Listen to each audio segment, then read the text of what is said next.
I've just spent the past week of my life upgrading this F1 World car all the way from the base level 100 to the maximum tech level possible 1000. And in this video, I'm going to try and beat an F1 24 world record around Monaco that is held by Ben Marples, who set a 1 minute 6.434. Is this actually possible? Well, all I'm going to say is you're going to want to watch this entire video because it gets insane. Right, so to be honest, I kind of knew that this first lap was going to be a disaster straight away because on the run up to the start finish line, I couldn't even keep the car going in a straight line. And because of that, we're going to go through this first lap very quickly, and I was just simply getting up to speed with this car because it is so overpowered. Anyway, going through the swimming pool section, unfortunately I invalidated, but honestly I wasn't too bothered about this because I just wanted to set a relatively decent lap time. But that would not be the case as I got stuck on the wall in Raskas, which sent me around, and in the end I set a lap time a solid 12.5 seconds off of the world record. And because I had enough ERS to go for another lap, I was not stopping here. Going through turn 1, initially I only gained a tenth of a second, however I didn't make a mistake on the exit at this corner, and this brought me to just under 9/10 up, which as we speed up to Mirabeau, I would maintain this gain until here. Through turn 5, I actually missed the apex, but once again, I improved by a massive amount as I didn't make a mistake on the exit. Next up is the hairpin, where my gain to the delta didn't really change because I smashed into the exit barrier, but leaving Portier, I had somehow managed to find myself 2.2 seconds up, which I had kept as we leave the swimming pool section, and it's now time for Raskas, where there were multiple seconds to find, and that is exactly what I gained. To be honest, if I didn't mess up the entry to the final corner, I would have gained even more time, but that's for future laps, and I had now halved the gap to the world record in a single lap. And then not long after this, I was coming into Mirabeau and there was time to find. On this lap, I didn't miss the apex and this instantly gained me a tenth of a second. Going through the hairpin, I had a really good run, which gained me a couple of tenths, and after this, it just kept rising until the exit of Portier, where I found myself 6/10 up. So we're going to go through the middle sector and the start of the final sector, because apart from bringing myself to just under a second positive to the delta, nothing really changed. Once again, we're slowing down the footage coming into Raskas, but I was mainly focused on not making an error into the final corner. Through the penultimate turn, I actually made a slight bit of progress, but most importantly, I took the final corner really well, and I was now over 2 seconds in the green, which would be a hell of a lot more if I didn't mess up traction on the exit, but that can be recovered in the future. I was now around 3 seconds away from the overall goal. And not long after this, whilst I was still on the hard tyres, I was improving again. Through to back and the swimming pool section, I brought my progress on this lap up to a tenth, and through turn 15 and 16, I doubled my gain to the delta. Through Mirabeau, this time I decided to take a wide line, which gave me fantastic traction and a great entry into the final corner, which really helped me not mess up on the exit. And on this lap, I would eventually gain a huge 3/4 of a second, which brought me 2.5 seconds away from the world record, and a reminder that I was still on hard tyres. So it's now time for the medium tyres, and we're going to go through this entire lap so you get an idea of how I was driving at this point. Through turn 1, as you just saw, I gained 2/10 of a second, which I maintained until Mirabeau, and through this corner I clipped the inside wall, but the extra grip meant that I just kept gaining time. And this was proven because as we go through the rest of the start of the middle sector, I kept improving until the exit of Portier into the tunnel, and I was now a huge 6/10 up. So we're going to speed up to the Nouvelle Chicane, and I am particularly poor at this section of corners, so I knew that there was time to find here. But for once I actually nailed it, and I was coming into Tabac a second up. Through Tabac, I smashed into the barrier, which didn't invalidate my lap time, so I was now 1.2 seconds positive to the delta. And through turn 15 and 16, I managed to gain another tenth of a second. Next up was Raskas, where I gained even more time, and I thought that I was about to get under a second away from the record. However, I smashed into the exit barrier of the final corner, which lost me a huge half a second. And I was really frustrated, but also happy because I had just gained 9/10.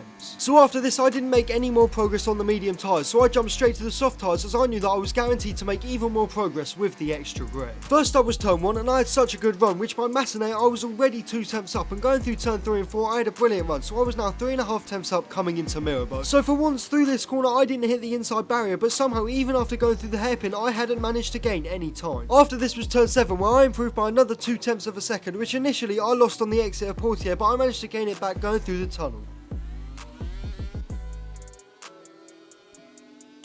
Next up was the Nouvelle Chicane, and I didn't expect to gain any time going through here, but once again I made even more progress, which was fantastic as I actually thought that the bulk of time to find was in the final sector of this racetrack. We're now coming into turn 15 and 16, and I was so committed going through these two corners, however I somehow lost even more time. And this pretty much didn't change until we reached the final corner, which was going to be just so crucial for my progress in this challenge. To be honest, going through the final corner I could have actually had a better run, but I did make a massive mistake, which was absolutely huge for my progress as I had just improved by over 8/10 of a second. And although this lap wasn't perfect, it was still extremely fast, and I knew that it would be very difficult to beat. And that is exactly what it was. I spent the rest of this session making stupid errors, which to be honest were kind of inevitable, so I decided it was time to skip over to third practice. I'm doing this because every practice session the grip makes a slight improvement before the one-shot quali sessions where F1 24 cars are at their absolute fastest. So my first lap in third practice was 7/10 off of my personal best, but a lap later we're coming into this final sector almost 4/10 up. Through to back and the swimming pool section my gain to the delta didn't change, and then I had a horrible run through turn 15 and 16 where I lost time, but I knew that I could make progress in the final two corners. Going through Raskas, nothing really changed, but the final corner was my targeted turn for improvement and I absolutely nailed it. I was now almost 8/10 up to the delta and I was comfortably within a second of the world record lap time. And after this I ran out of soft tyres for practice sessions, so we're going straight onto the one-shot quali sessions, and because we don't have the delta feature anymore, we'll be seeing how well I'm doing by sector split times. But before that we have to go through the Nouvelle chicane, which I actually took so well, and I knew that this could be the lap to complete this challenge. So as you can see by my sector split, I was half a second up to my personal best, and on my previous run I had a horrible entry to turn 15 and 16, and on this lap I had an amazing two corners. After this was Raskas, which I nailed, and I was now super nervous because this could be it. Initially I had an alright run through the final corner, which would be enough. However, on the exit I was just simply way too eager on the throttle, and to put it simply, I just bottled completing this challenge. As we speed up to the timing screen, I had made around 2.5 tenths worth of progress, but honestly I was just so frustrated with myself. This is because this challenge was so difficult to complete, but also so possible. However, of course I was not going to give up here. And a few failed attempts later, I didn't know that I was about to set an unbelievable lap. Going through turn 1, I had such a good run, and my exit was literally perfect, so I knew that I had started this lap really well. Next up was Massenet, where I took a really wide line, and the extra qualifying grip really helped me through here and Casino, and as we find out the first sector split, I was a crucial half a tenth up, which was massive from just 4 corners. So going through Mirabeau, I had a very solid corner, and after this was the hairpin where I maintained great minimum speed. However, unfortunately after this I had a very average run through turn 7 and turn 8. This was of course not the worst thing that could have happened, but considering I'm trying to beat a world record, I needed every corner to be absolutely exceptional. After this, going through the Nouvelle chicane, once again I had an okay run, but I knew that I would have lost time to my personal best, and as you can see by the sector split, I had now lost 4.5 tenths. So I knew that I needed to nail this final sector, and specifically the final corner exit. Now it's time for turn 15 and 16, which I definitely made up some of the time through, and although I had a slight wobble on the exit, I kept the car going in a straight line into Raskas, where I was now desperate to make this lap stick. On the entry to the final corner, I hit the apex and then picked up the throttle very well, and I knew that I was gaining time all the way up to the finish line, and as we crossed the line, I did not know if I completed this challenge or not. And as the timing screen revealed itself, I realised that I had not beaten the lap time that I needed. I now knew exactly what I had to do, but I did not know if I had the ability to do it.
I had done it. After about 50 restarted one-shot quali sessions, I smashed the Monaco world record by over half a second, and I was absolutely delighted because this lap was pretty much perfect. Thank you all so much for watching, and please subscribe because I'm desperately trying to hit 20,000 subscribers by the end of the year, and it is so possible with your help.